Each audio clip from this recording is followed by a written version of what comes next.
नमस्कार, स्वागत आहे तुमचं मंजूज रेसिपी मध्ये। आज मी ब्रेडची भजी किंवा ब्रेड पकोडा मी बनवलेला आहे। पावसाळ्यामध्ये आपण विविध प्रकारच्या भज्या खायला आपल्याला फार आवडतात, तर त्या भजीचाच एक प्रकार म्हणून मी हा ब्रेडची भजी बनवलेली आहे। चला तर मग आता पटकन रेसिपीला आपण सुरुवात करूया आणि बघूया मी ही ब्रेडची भजी कशी बनवली ते।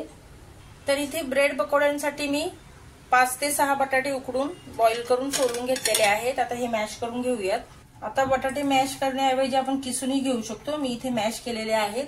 हा अद्रक लसूण आणि हिरवी मिरचीचा ठेचा आहे, हा घालते। 4-5 हिरव्या मिरच्या, 9-10 लसणाच्या पाकळ्या आणि थोडंसं आलं घेतलेलं आहे। आता हे मिक्स करून घेते। आता ह्या बॅटर मध्ये चवीनुसार मीठ घालते, पाव चमचा इतकी हळद घालते, थोडंसं जिरा घालते, भुना जिरा, थोडीशी जिरा पावडर घातलेली आहे मी इथे, थोडीशी कोथिंबीर घालते। सर्व मिक्स करून, तर इथे सर्व मिक्स करून झालेलं आहे। आता थोडं साईडला ठेवून देते। इथे मी 1 वाटी इतकं बेसन घेतलेलं आहे, त्यात मी मीठ घालते चवीनुसार आणि थोडं थोडं पाणी घालून हे बॅटर छान मिक्स करून घेते। तर इथे हे बॅटर मी मिक्स करून घेतलेलं आहे। 2 चिमूट इतका सोडा घालते, मिक्स करून घेते। आता तर इथे आपलं सारण तयार आहे, बॅटरी तयार आहे। आता पुढची तयारी करूया। इथे मी 2 ब्रेडच्या स्लाइस घेतलेला आहे।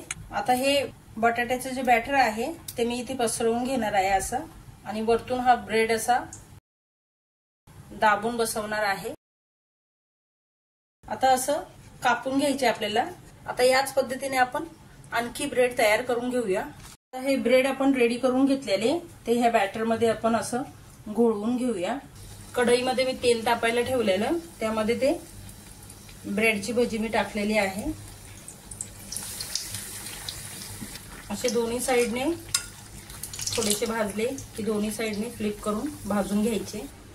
एक ब्रेडची भजी मी तुम्हाला तोडूनही दाखवते, ही त्याच्यासोबत मी लाल चटणी बनवलेली आहे।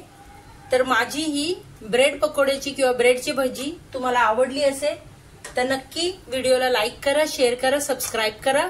व्हिडिओ पूर्ण बघितल्याबद्दल धन्यवाद।